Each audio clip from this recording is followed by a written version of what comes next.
ప్రభునందు ప్రియమైన దేవుని బిడ్డలందరికీ యేసుక్రీస్తు నామములో శుభాభివందనాలు తెలియజేస్తూ ఉన్నాను.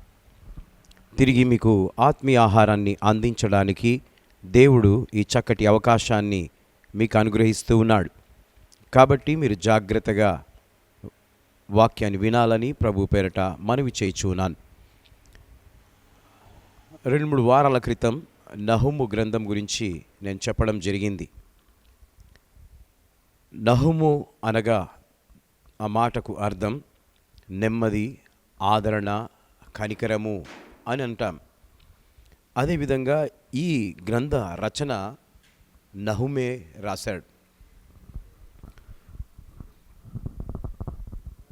సుమారు క్రీస్తు పూర్వము 650 సంవత్సరాల క్రితం నహుము గారు ఈ యొక్క మాటలను వ్రాశారు. అంతకుముందు 3 మాటలు నేను చెప్పడం జరిగింది. ఇప్పుడు 4వ మాటగా దేవుని యందలి నమ్మిక కలిగి ఇండుమని నహుము భక్తుడు సెలవిచ్చినాడు. ఈ నహుము గ్రంథంలో మొదటి అధ్యాయం 7వ వచనంలో ఈ మాట వ్రాయబడి ఉన్నది. జాగ్రత్తగా మీరు వినాలని ప్రభు పేరట మనవి చేయుచున్నాను.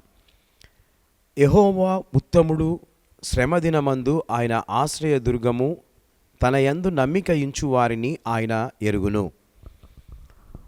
ఆ యెహోవా ఉత్తముడు,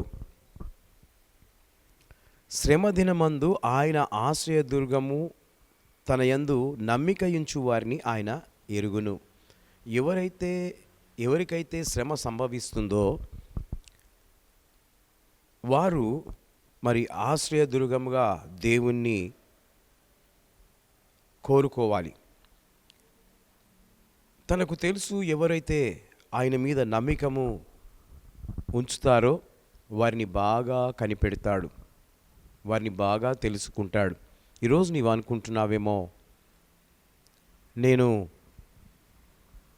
నా దేవుడు ఉత్తముడు, నాకు శ్రమ వచ్చినప్పుడు మరి నన్ను ఆదుకుంటాడా, ఆశ్రయదుర్గంగా ఉంటాడా, నేను ఆయనను నమ్ముతున్నాను కదా. ఎస్, దేవుడు అన్నీ ఆయనకు తెలుసు.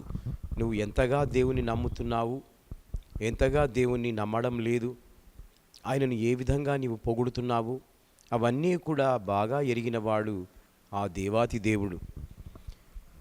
కాబట్టి దేవుని యందు నమ్మిక మన విశ్వాస జీవితంలో చాలా విలువైనది. దేవుని మీద నమ్మకం ఉంచడము అది చాలా విలువైనదని ఆ భక్తుడు సెలవిస్తూ ఉన్నాడు. మనము ఆయన యందు విశ్వాసము, నమ్మిక ఉంచితే ఆయన ఖచ్చితంగా మనల్ని తెలుసుకుంటాడు, అంటే ఎరుగుతాడు.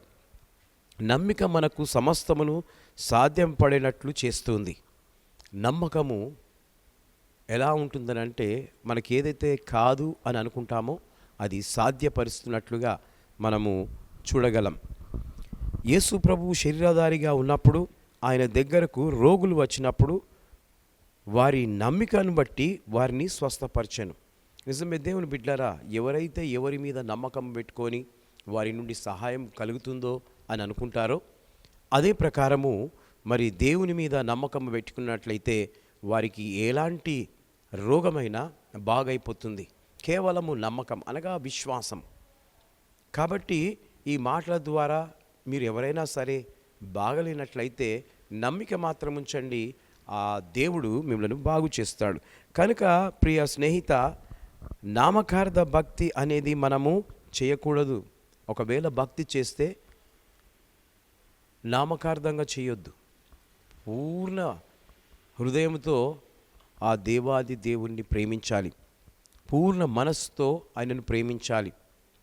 కాబట్టి ఎప్పుడైతే లోతైన భక్తితో మనం ఉంటే, ఆ లోతైన భక్తిలో నుండి వచ్చేదే దేవుని యందే నమ్మిక. లోతైన భక్తి కలిగిన వారే దేవుని యందు నమ్మిక ఉంచుతారు. పై ఉన్నవారు దేవుని మీద నమ్మిక సరిగా ఉంచరు. అందుకే స్వస్థతలు సరిగా జరగవు. ఎందుకంటే లోతైన అనుభవం దేవునిలో లేదు, విశ్వాసము సరిగా లేదు, నమ్మకము సరిగా లేదు. కనుకనే వారికి కార్యం జరగడం లేదు. ఏ కార్యమైనా సరే నీవు నమ్మిక ఉంచితే దేవుడు కార్యాన్ని చేస్తాడు. ఆ నమ్మకం అనే కలిగి ఉండమని నహుము ప్రవక్త తెలియజేయుచున్నాడు. చూడండి, ఆ నహుము ప్రవక్త నమ్మకం అనేది చాలా గొప్పది కాబట్టి నమ్మకము నీకు ఉంటే ఇప్పుడే దేవుడు అద్భుతాన్ని చేయగలడు. దేవుని బిడ్డ, కష్టంలో నష్టంలో దేవుడు నీతో ఉంటాడు అని నమ్మిక మాత్రం ఉంచు. నిన్ను ఆయన విడిచిపెట్టాడు. హల్లెలూయా. దేవుడు నిన్ను విడిచిపెట్టకుండా ఉండాలంటే ఆ దేవాతి దేవుని మీద నమ్మకము నీవు కలిగి ఉండాలని ఈ మాటలు చెప్తూ ఉన్నాను. అదేవిధంగా ఇంకొక మాట నేను చెప్పి ముగిస్తాను. పాపాన్ని ఖండించిన నహుము ప్రవక్త. చూడండి, చాలామంది సేవకులు కొంతమంది పాపం చేసి భ్రష్టులైపోయారు. కానీ నహుము ఆ విధంగా లేడు, పాపాన్ని ఖండిస్తూ ఉన్నాడు. ఐదవదిగా, దాదాపు మంచి ప్రవక్తలందరూ పాపాన్ని కఠినంగా ఖండించారు. దేవుని మీద నమ్మకం ఉన్నవాళ్ళు, దేవుని కొరకు రోషం ఉన్న వాళ్ళు ఏం చేశారండి? పాపం జోలికి వెళ్ళలేదు, పాపాన్ని ఖండించారు. అందులో నహుము ఒకడు. నహుము కూడా అలాగే చేశాడు. నహుము ప్రవక్త కూడా పాపాన్ని ఖండించినట్లుగా వాక్యంలో మనము చూడగలం. 3వ అధ్యాయం నహుము 7వ వచనం. నరహత్య చేసిన పట్టణమా నీకు శ్రమ అని అన్నాడు. ఏంటంట? నరహత్య చేసిన పట్టణమా నీకు శ్రమ. ఈ రోజుల్లో ఎంతో నరహత్య జరుగుతూ ఉంది పట్టణంలో. అనేక ఈ ట్విన్ సిటీస్లో, ఈ మహానగరంలో, తెలంగాణలో, ఆంధ్రాలో చాలా ఘోరాతి ఘోరమైన నరహత్య జరుగుతూ ఉంది. కాబట్టి నహుం అప్పుడే చెప్పాడు, అవును, ఆజ్ఞ అతిక్రమమే పాపము, దాని శ్రమ మరణము కలుగును. మిత్రమా జాగ్రత్త. ఆజ్ఞ అతిక్రమమే పాపం. ఆజ్ఞను అతిక్రమిస్తూ ఉన్నారు, చెయ్యొద్దన్న పనిని చేస్తూ ఉన్నారు. కాబట్టి మీరు జాగ్రత్తగా ఉండాలని ఈ మాటలు చెప్తూ ముగిస్తున్నాను. దేవుడి మాటలు దీవించి ఆశీర్వదించునుగాక.